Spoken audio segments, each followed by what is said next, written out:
Class 12 chapter 6 deoxyribonucleic अम्ल। Deoxyribo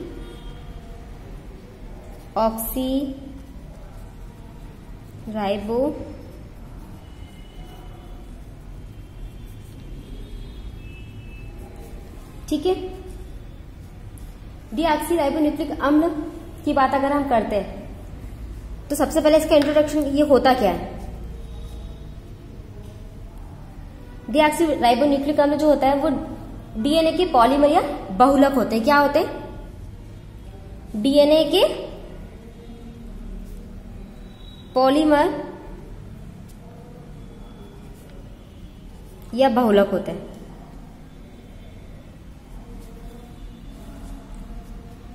अब इसमें क्या होता है कि जो श्रृंखलाओं के रूप में ये जो डीएनए होता है, ये डीऑक्सीराइबोन्यूक्लिक अम्ल की हम बात कर रहे हैं, तो इसमें सबसे पहले डीएनए की पॉलीमर श्रृंखला, और ये पॉलीमर बहुलक जो होते हैं वो किस रूप में पाए जाते हैं? श्रृंखला के रूप में, श्रृंखला के रूप में प्रेजेंट होते हैं। ये मुख्य रूप से जीवों के केंद्रक के अंदर गुणसूत्र में पाए जाते हैं। किसमें पाए जाते हैं? जीवों के अंदर केंद्रक के गुणसूत्र में पाए जाते हैं, अंदर गुणसूत्र में प्रेजेंट होते हैं। और कोशिकाओं जैसे माइटोकॉन्ड्रिया, क्लोरोप्लास्ट में भी डीएनए पाया जाता है। सिंपल सी बात है, मतलब डीऑक्सीराइबोन्यूक्लिक अम्ल की बात करते हैं तो ये डीएनए का फुल फॉर्म होता है। क्या होता है? डीऑक्सीराइबोन्यूक्लिक अम्ल जो होता है वो डीएनए का पूरा नाम होता है, और डीएनए के पॉलीमर बहुलक होते हैं, श्रृंखला। और ये जो किस रूप में प्रेजेंट होते हैं? ये श्रृंखला के रूप में प्रेजेंट होते हैं। डीएनए जो रहता है वो जीवों के केंद्रक में गुणसूत्र में प्रेजेंट होता है, जैसे माइटोकॉन्ड्रिया, क्लोरोप्लास्ट में भी डीएनए पाया जाता है।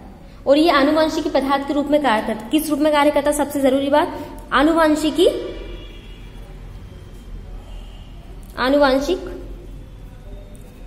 पदार्थ के रूप में कार्य करता है। ठीक है। और आनुवंशिक की सूचनाएं जो रहती है, कौन सी आनुवंशिक की सूचनाएं जो रहती है वो एक पीढ़ी से दूसरी पीढ़ी में पहुंचाने का काम करता है। पीढ़ी दर पीढ़ी, एक पीढ़ी से दूसरी पीढ़ी में पहुंचाने का काम करेगा। देखो, चैप्टर डीऑक्सीराइबोन्यूक्लिक अम्ल टॉपिक का नाम है। ये डीएनए का फुल फॉर्म होता है, और डीएनए जो रहता है उसके पॉलीमर बहुलक होते हैं जो श्रृंखला के रूप में प्रेजेंट होते हैं।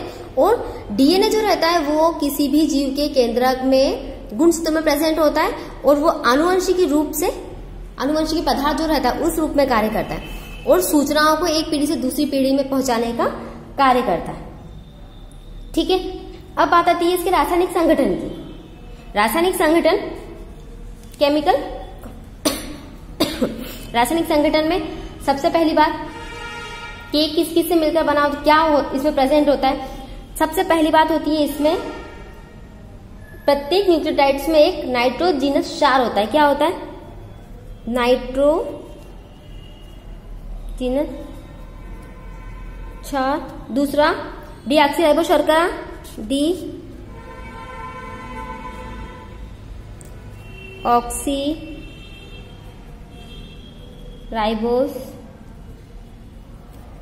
शर्करा। तीसरी बात फास्फोरिक अम्ल।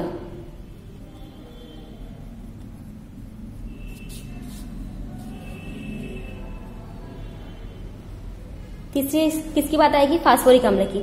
डीएनए जो रहता है उसका रासायनिक संगठन इस प्रकार है: नाइट्रोजनस क्षार, डीऑक्सीराइबो शर्करा और फास्फोरिक अम्ल। ठीक है। अब डीऑक्सीराइबोन्यूक्लियोटाइड्स की उसमें वो बात कर सकते हैं हम, तो क्या बोलेंगे कि इसमें नाइट्रोजनस क्षार, डीऑक्सीराइबो शर्करा और फास्फोरिक अम्ल प्रेजेंट होता है। नाइट्रोजनस क्षार की अगर बात करें हम, सबसे पहली बात नाइट्रोजनस क्षार। अब ये जो रहता है ये 2 टाइप्स के रहते हैं। नाइट्रोजीनस क्षार क्या होता है? डीएनए में पाए जाने वाले नाइट्रोजनस क्षार 2 प्रकार के होते हैं। कितने प्रकार के होते हैं? 2 प्रकार के। किसमें पाए जाते हैं? डीएनए में। ये तीनों डीएनए का रासायनिक संगठन होता है, इन तीनों से मिलकर डीएनए का बनता है। और सबसे पहली बात हम पढ़ रहे हैं नाइट्रोजनस क्षार की, ये 2 प्रकार का होता है। पहला प्यूरिन, दूसरा पिरामिडिन। ठीक है। सबसे पहला कौन सा होगा? प्यूरिन, और दूसरा होगा पिरामिडिन। अब प्यूरिन की अगर हम बात करें तो प्यूरिन में क्या होते हैं? इनके अणु 2 कार्बनिक वलय युक्त होते हैं। क्या होते हैं? 2 कार्बनिक वलय युक्त अणु होते हैं।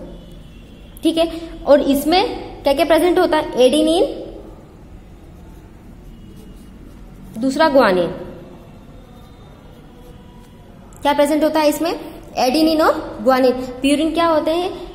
अणु 2 कार्बनिक वलय युक्त होते हैं और 2 प्रकार से होते हैं, एडिनिन और ग्वानिन। प्यूरिन नाइट्रोजन क्षार 2 प्रकार के, प्यूरिन और पिरामिडिन। प्यूरिन में 2 टाइप्स के होते हैं, एडिनिन और ग्वानिन, और पिरामिडिन में होते हैं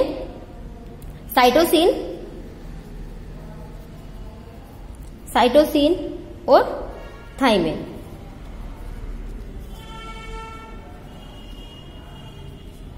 ठीक है, इतना क्लियर है? प्यूरिन में क्या होगा? एडिनिन, ग्वानिन, और पिरामिडिन में क्या होगा? साइटोसिन और थाइमिन। अब डीएनए में हम इसकी बात करते हैं, डीएनए में ये कैसे रहता है? तो डीएनए में ये हाइड्रोजन बॉन्ड्स के द्वारा जुड़े हुए रहते हैं, और प्यूरिन का एक अणु पिरामिडिन के और पिरामिडिन का एक अणु प्यूरिन के साथ में जुड़ा हुआ रहता है, डबल और ट्रिपल बॉन्ड्स के साथ में। ये तो हम रासायनिक संगठन की बात करें, जब डीएनए के स्ट्रक्चर समझाऊंगी उसमें मैं तुम्हें एक्सप्लेन करूंगी कि एडिनिन ए और सी और टी, ये हमेशा एक प्यूरिन हमेशा पिरामिडिन के अणु के साथ में जुड़ा होता है। देखो, एडिनिन हमेशा थाइमिन के साथ में और ग्वानिन हमेशा साइटोसिन के साथ में जुड़ा हुआ रहता है। कैसे? एडिनिन हमेशा थाइमिन के साथ में डबल बॉन्ड से जुड़ा रहता है और डबल हाइड्रोजन बॉन्ड्स। कौन सा बॉन्ड है ये? हाइड्रोजन बंध। और ग्वानिन हमेशा ट्रिपल बॉन्ड से, ग्वानिन हमेशा किससे जुड़ा रहेगा? ट्रिपल बॉन्ड से, ट्रिपल हाइड्रोजन बॉन्ड्स के द्वारा जुड़ा हुआ रहता है। ठीक है, ये नाइट्रोजन क्षार, इसमें क्या क्या प्रेजेंट होता है? नाइट्रोजन क्षार प्रेजेंट होता है, डीऑक्सीराइबो शर्करा होती है, फास्फोरिक अम्ल होता है, और इसमें नाइट्रोजन क्षार 2 प्रकार से होते हैं, प्यूरिन और पिरामिडिन। प्यूरिन होता है एडिनिन और ग्वानिन, और पिरामिडिन होता है साइटोसिन और थाइमिन।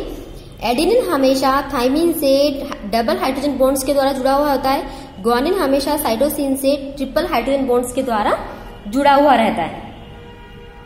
ठीक है, ये इसके नियम थे। अब अगला टॉपिक पढ़ेंगे तो वो चारगाफ का नियम और डीएनए की आणविक संरचना।